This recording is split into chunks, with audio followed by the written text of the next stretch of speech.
Assalamualaikum warahmatullahi wabarakatuh. Alhamdulillahirrabbilalamin. Saat ini kita melanjutkan pelajaran tema 7, subtema 3, pembelajaran yang ke-6.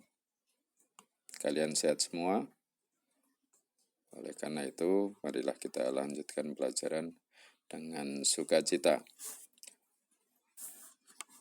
Pelajaran utamanya untuk kalian adalah membaca dan cermati dengan sebaik-baiknya, kerjakan tugas-tugas yang ada. Perhatikan gambar. Anak-anak mengelilingi globe. Memperhatikan globe. Udin, Edo, Siti, Dayu, Lani, dan Beni sedang berdiskusi bersama. Bang Andi dan Aito ikut bergabung. Rupanya Bang Andi dan Aito memperpanjang liburannya. Udin dan teman-teman mengamati letak negara Jepang melalui bola dunia.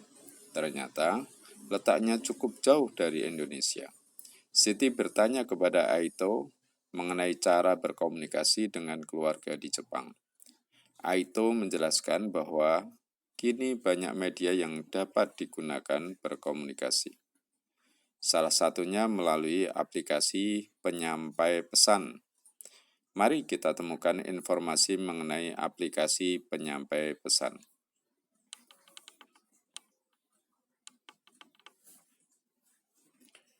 Bacalah teks bacaan berikut. Alat komunikasi masa kini. Manusia membutuhkan alat komunikasi untuk menyampaikan pesan dan informasi. Ilmu alat komunikasi berkembang agar manusia dapat berkomunikasi lebih mudah dan cepat. Aplikasi penyampai pesan merupakan salah satu alat komunikasi yang mudah digunakan. Aplikasi tersebut harus diunduh dalam ponsel, tablet, atau komputer. Yang termasuk ke dalam aplikasi penyampai pesan antara lain WhatsApp, Facebook, dan Messenger. Melalui aplikasi itu, kita dapat melakukan percakapan.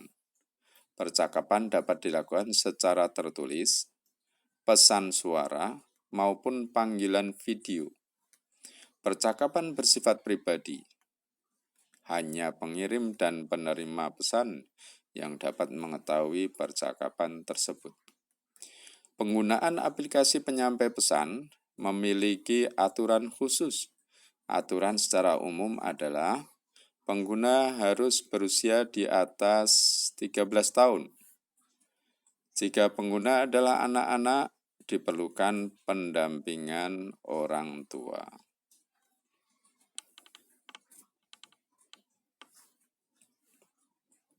Setelah membaca dan memahami teks, dapatkah kamu menemukan macam-macam alat komunikasi masa kini?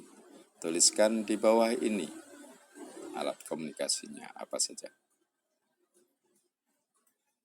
Kemudian tuliskan informasi dari setiap paragraf berdasarkan teks yang telah kamu baca.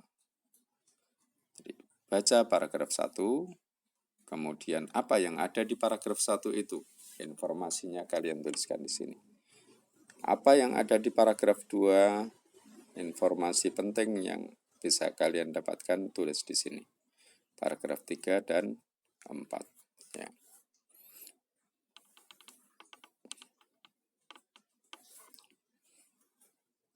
Ayo berdiskusi. Bacalah teks berikut. Udin dan teman-teman menyimak cerita Aito tentang penggunaan alat komunikasi. Aito sering menggunakan aplikasi penyampai pesan. Aito juga menggunakan media sosial dalam berkomunikasi.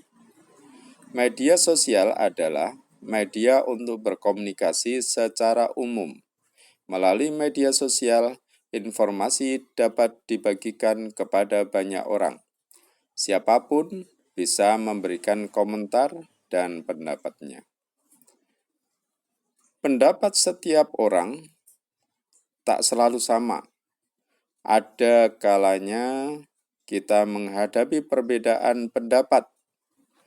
Jika tidak dapat menerima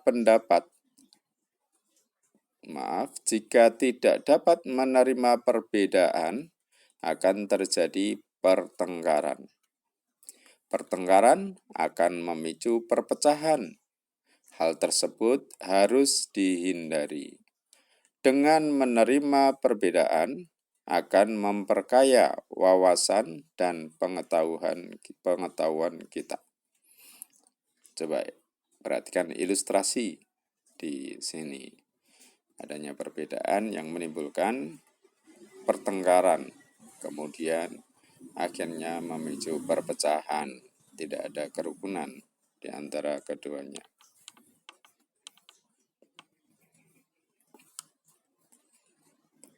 Diskusikan hal yang akan terjadi akibat adanya keberagaman sikap terhadap perkembangan teknologi. Akibat dari adanya keberagaman sikap pada setiap orang terhadap perkembangan teknologi tertulis sebagai berikut. Menerima perbedaan, menimbulkan perdebatan, memecah antar suku, memperkaya wawasan, saling menghormati, memicu pertengkaran, berbeda pendapat, belajar memaafkan, berbagi informasi, tidak mau bersatu. Ayo menulis. Tuliskan kembali akibat yang baik atau positif dan tidak baik, negatif dari perbedaan sikap setiap orang pada keranjang berikut. Ya, kalian masukkan ke sini, ditulis di sini. Ya, boleh di sini juga nggak apa-apa ditulis secukupnya. Akibat yang baik atau positif. Cari yang positif, yang mana? Dimasukkan sini. Cari yang negatif, yang tidak baik, dimasukkan sini. Di sini tidak apa-apa, di sini tidak apa-apa. Dimanapun ya.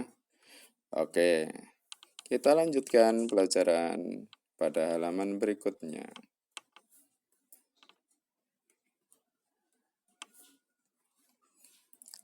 Ayo mengamati.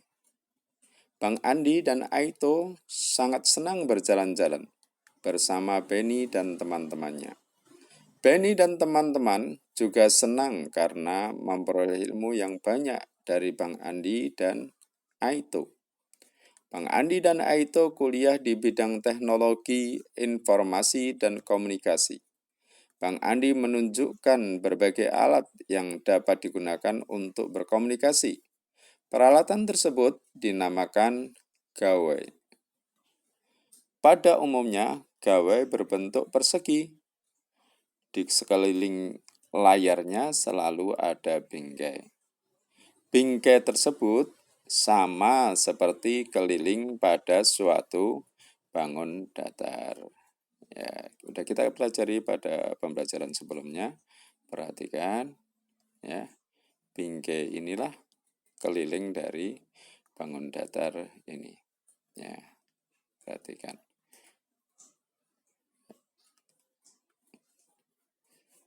Kalian sudah mengerti? Kita lanjutkan. Kita dapat mengukur keliling suatu bangun datar. Salah satu alat ukur yang dapat digunakan adalah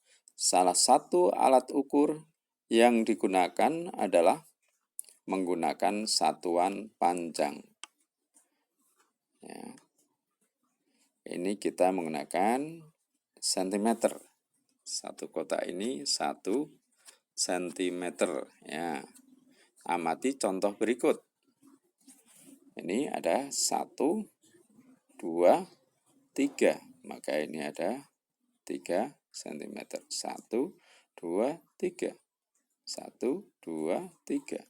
1, 2, 3. Ditambahkan 3, ditambah 3, ya. Ditambah 3 lagi, ditambah 3 lagi. Sama dengan 12. Keliling dari bangun di atas adalah 12, yaitu dari ini keliling. 3, 3, 3, 3. Ditambah 3 ya, sampai 12. Ada 4 sisi. Ya. Kalian lanjutkan untuk berlatih, ya. Ayo berlatih. Hitunglah keliling bangun datar di bawah ini. Kalian sudah bisa. Tinggal menghitung aja satunya berapa. Ini dengan menggunakan satuan sentimeter. Tidak usah diukur pakai penggaris, tetapi ini menurut kesepakatan adalah 1 cm, ya. Berarti yang pertama 2 ya. Ini 2 tambah 2, 4 tambah 1, 5 tambah 1, 6, 7 tambah 3. 7 tambah 3 berapa? 10 di sini. Yang kedua silakan dihitung sendiri. Ya. Ketiga dihitung. Ya. Ya. Ini kelilingnya. Sangat mudah. Dan saya yakin kalian memahaminya. Selamat belajar, ya. Selanjutnya kalian bisa melakukan kegiatan bersama orang tua. Orang tua mengajak siswa berlatih menghitung keliling bangun dalam satuan unit persegi dengan memberi garis berwarna pada lantai rumah jika ada, ya. Lantai kalian biasanya sudah pakai keramik atau yang lainnya yang lebih baik, atau kalau belum ya minta maaf, kalian bisa nanti belajar di sekolah dengan menghitung keliling bangun dalam satuan, ya. Demikian pelajaran pada hari ini. Mudah-mudahan kita selalu sehat walafiat, diberi kesempatan untuk belajar setinggi-tingginya, dan semoga cita-cita kalian tercapai dengan lancar, baik, dan bermanfaat bagi diri kalian, keluarga kalian, masyarakat, bangsa, dan negara. Billahi taufiq wal hidayah, wal afu minkum, wassalamualaikum warahmatullahi wabarakatuh.